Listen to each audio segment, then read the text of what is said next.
Dunia Maliga Africa Malere.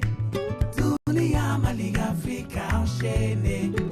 En quelle année est-ce que tu arrives en France? À partir de 2001, quand on était pris RFI avec Macaz, D'accord. on a fait pas mal de tournées en Europe.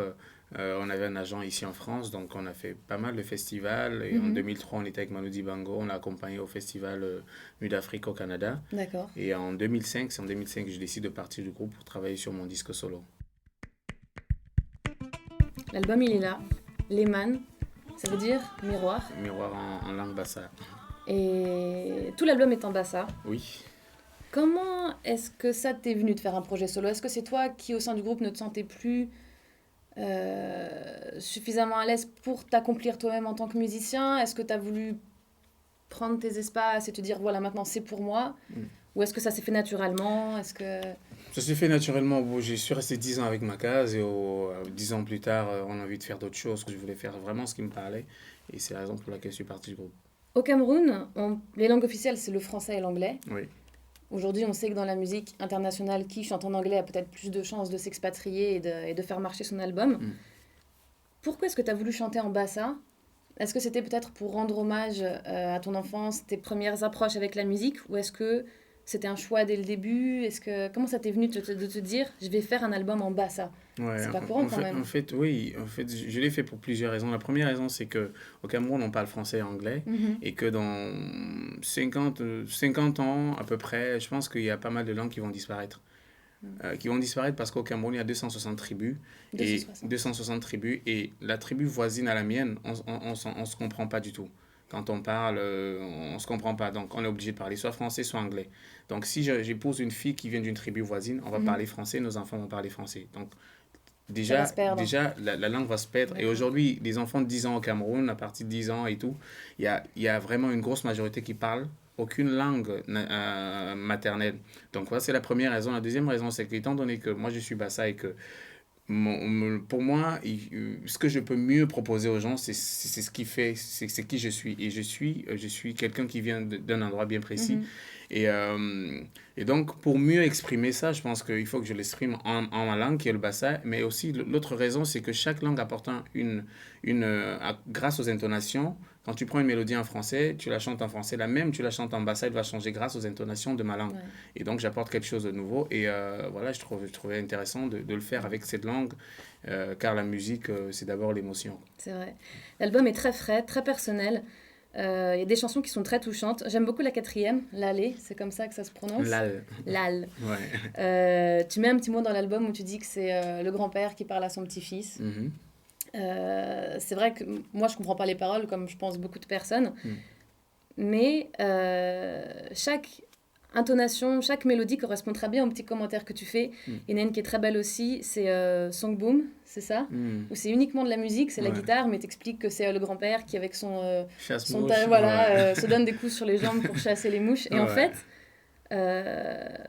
tout est naturel, on voit vraiment que ça devient naturellement, que tu fais pas d'efforts pour composer.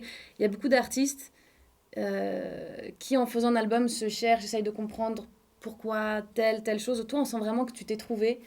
Et l'album, tu parles de toi dans cet album, mais de manière accomplie, naturelle, sereine. Et même des chansons un peu tristes, finalement, sont superbes à écouter. Et c'est très, très agréable. Très, très agréable comme CD. Merci beaucoup.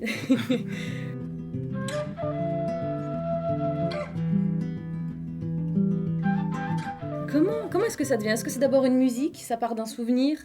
Est-ce que c'est d'abord un texte et après tu mets une musique dessus? Comment est-ce que ça devient? En général, c'est différent. Parfois, ça peut partir d'un texte ou bien juste d'un mot, et à partir de ce mot, développer des choses. Et après, je prends ma guitare, j'essaye des trucs. Parfois, ça part d'une mélodie. C'est jamais d'une manière vraiment bien précise, quoi.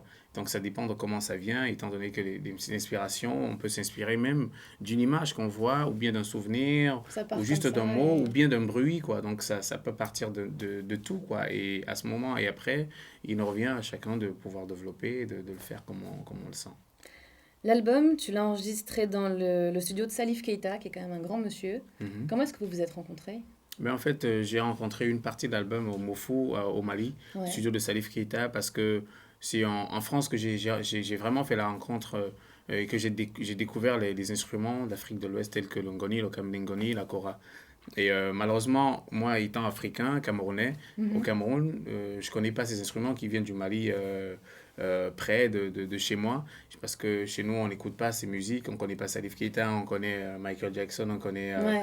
Chris C'est Brown, marrant mais d'ailleurs, pas comme des... souvent les gens d'Afrique de Exactement. l'Ouest, pour avoir vécu là-bas, donc je le sais bien, connaissent plus des choses qui sont à l'extérieur et eux-mêmes ne savent pas vraiment ce qu'il Ouais, y a chez Afrique de l'Ouest eux. et Afrique Et... centrale. Moi, je viens de l'Afrique centrale et je Mhm. connais pas mes voisins d'Afrique de l'Ouest et je connais même pas. Et moi, c'est en France que je découvre vraiment la musique malienne. Et à ce C'est marrant moment-là, ça. je tombe fou amoureux de la kora, de tous ces instruments là traditionnels et d'où j'ai mon projet de faire la rencontre entre la musique d'Afrique centrale et la musique d'Afrique de l'Ouest. Parce qu'en général, quand on écoutait de la kora, le ngoni, camerangoni, tous ces instruments-là, on les entendait dans les chants griots, dans les musiques chantées par les Maliens ou les Ouais, Sénégalais ou les Guinéens. Et donc, je me trouvais intéressant de ramener ces instruments dans des mélodies diatoniques d'Afrique centrale. Parce que en Afrique de l'Ouest, c'est complètement pentatonique. Et je me disais, ça pouvait sonner bien ce mélange. Là, c'est la raison pour laquelle je suis allé à Bamako, au studio de Salif, faire ce disque avec les réalisateurs qui avaient fait les deux derniers albums de Salif Keita, c'est-à-dire Jean Lamotte et Jean-Louis Solence. d'accord. Et donc, on a fait une partie de l'album là-bas. Voilà, donc l'album est très beau, Lehman, je vous le montre. Il faut l'acheter. C'est, à mon avis, un des meilleurs albums de world music qui sort en ce moment. Blick, le mot de la fin, un petit message que tu peux Déjà faire te dire passer. merci à Merci à toi toi. et j'espère euh, On le montre. que cet album fera son chemin. Et aussi, j'invite tous les internautes qui nous regardent, qui nous écoutent à venir consulter ce super site, laguitare.com, qui fait de très belles choses. Et je pense que c'est des projets comme ça qu'il faut encourager. Et moi, je suis guitariste et je suis musicien. Mhm. Voilà. Donc, merci beaucoup et à très Merci à bientôt. toi, vraiment, ça nous a fait plaisir. Merci Merci. d'être venu. Ingundolo